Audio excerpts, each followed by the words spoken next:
Fala galera, beleza? Sejam muito bem-vindos ao canal Toque Aqui. Eu sou Paulo Vinícius e no vídeo de hoje vim falar um pouquinho com vocês sobre esse Mengão aí nas Copas, né? Tanto Copa do Brasil como Copa Libertadores, né? Logo depois da vinheta.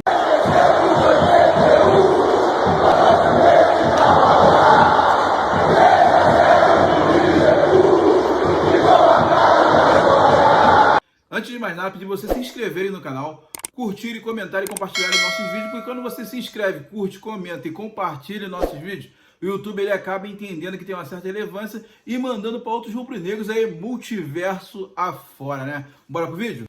Então, galera, que não é novidade que o Flamengo está classificado para as finais da Copa do Brasil, mas para a final da Libertadores não é novidade, né?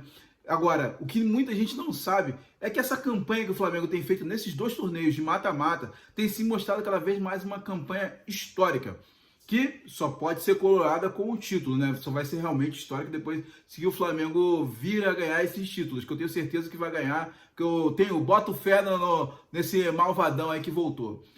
Por isso, então, eu resolvi trazer para vocês alguns números dessa campanha aí que vão surpreender vocês nesse momento aí. Vamos começar falando primeiramente da Copa do Brasil. Ó. O Flamengo na Copa do Brasil começou a sua campanha na Copa do Brasil enfrentando o Altos do Piauí, lá no Piauí, né?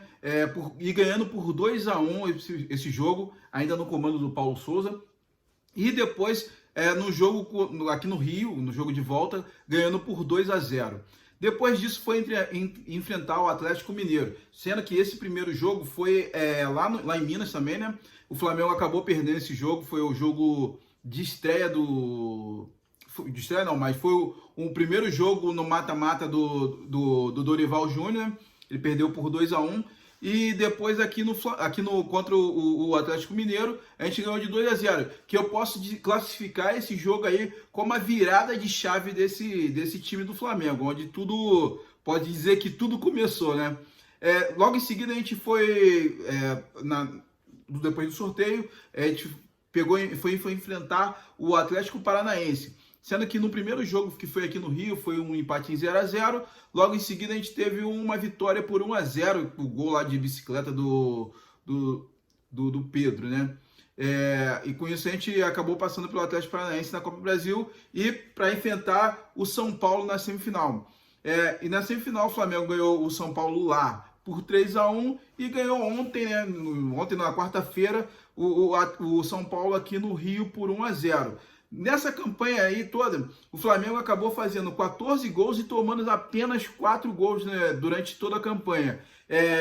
Tá certo que a amostragem de jogos não foi tão grande, mas ainda assim, uma defesa que estava tendo muito problemas no primeiro semestre, de levar gols bobos, onde o Flamengo tomou muitos gols bobos durante esse ano, tomar apenas 4 gols quando jogando contra o Atlético Paranaense, jogando contra o Atlético Mineiro e contra São Paulo, não vou nem contar com o Altos, apesar que o Altos fez um gol, né? É algo muito relevante, né? Agora, a campanha da Libertadores, até esse momento, eu não falei ainda da final da Copa do Brasil, porque está sendo decidida ainda, a gente vai enfrentar ou o Corinthians ou o Fluminense. Que venha o que tiver de vir, entendeu? Não tenho preferência de ser Fluminense ou de ser Corinthians. Assim, enfrentar o Fluminense seria, de repente, mais gostoso, porque seria dos dois jogos aqui no Rio, né? Mas enfrentar o Corinthians também seria muito massa, por conta de serem as duas maiores torcidas do país. Agora, pegando os números da Libertadores, o Flamengo na Libertadores. Na fase de grupos, eu não vou abrir a fase de grupos aqui, porque foram bastante jogos e 6 jogos, né? Não tem necessidade. O Flamengo ele teve 5 vitórias e um empate na fase de grupos. Teve 15 gols prós e 6 gols contras, né? Foi uma fase de grupos onde o Flamengo, diferenciado do Flamengo, o Flamengo fazia tempo que o Flamengo não conseguia sair numa fase de grupos sem ser derrotado, né? Que o Flamengo normalmente ele jogava bem no Maracanã e ia para fora e muitas das vezes acabava perdendo um outro jogo por 1-0, aquela bola marota e tal, algo desse tipo assim. Só teve um empate no jogo contra o Tadieres fora de casa, onde o Flamengo tinha totais chances de ter ganho aquele jogo, mas acabou entregando no final e saiu no 2-2, né? Falando agora da fase mata-mata. A fase mata-mata que está mostrando cada vez mais que o Flamengo tá se tornando um time, está se tornando não, eu mesmo me corrijo, se tornou, está mostrando cada vez mais que é um time para mata-mata, é um time que tem sido cada vez mais forte psicologicamente, tem sido um time que está se mostrando agora forte defensivamente, que está mostrando equilíbrio, e no momento de fazer gol, vai lá e faz os gols e arranca a vitória, nem que seja na marra, mas arranca a vitória dos adversários. E a fase de mata-mata começou no jogo contra o Tolima, né? O primeiro jogo lá em Quito, né? Foi foi 1-0 pro Flamengo com um gol do Pitico, para delírio do Fred mais do Vitor, né? E no segundo jogo o Flamengo ganhou por 7-1 aqui no Maracanã, né? Aí logo em seguida se classificou para pegar o Corinthians.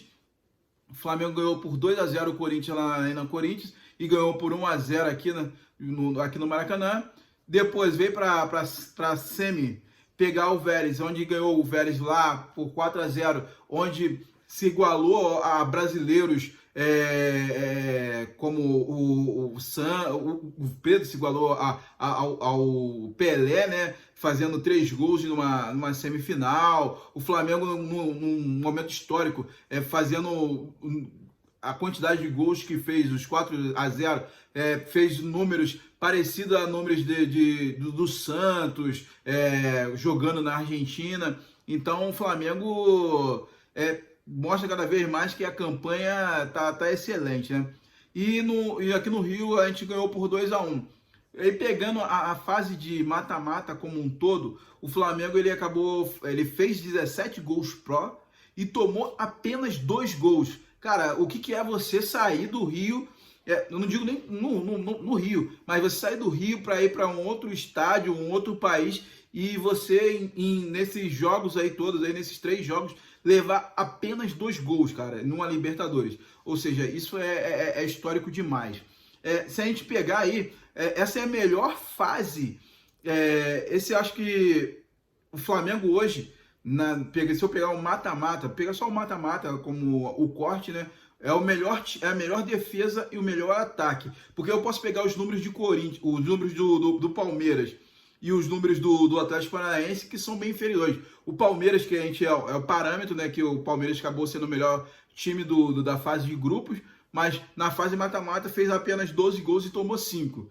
O Atlético Paranaense, ele no mata-mata, até o momento ele fez 7 gols e tomou 4. Ou seja, o Flamengo tá cada vez mais realmente se consolidando nesse momento aí nessas competições mata-matas, né?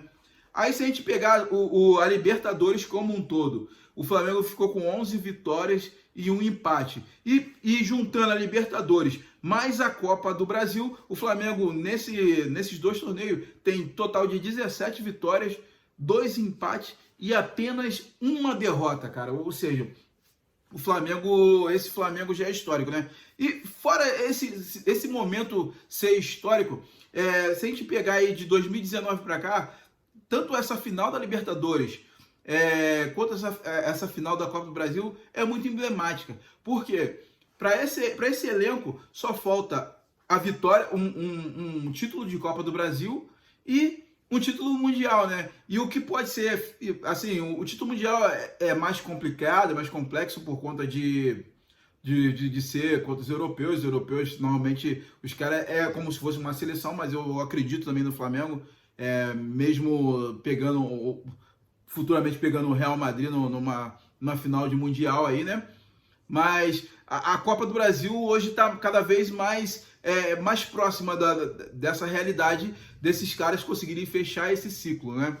E, assim, se a gente conseguir pegar essa Copa do Brasil e, obviamente, ganhar a Libertadores e ir para esse Mundial, a gente pode classificar esse grupo do Flamengo aí de 2019 para cá. A gente pode botar pau a pau aí com o mesmo grupo que foi campeão do mundo em 81 lá, que é o time do Zico, né? Zico, Adílio, Júnior, que os caras não vão deixando nada para trás.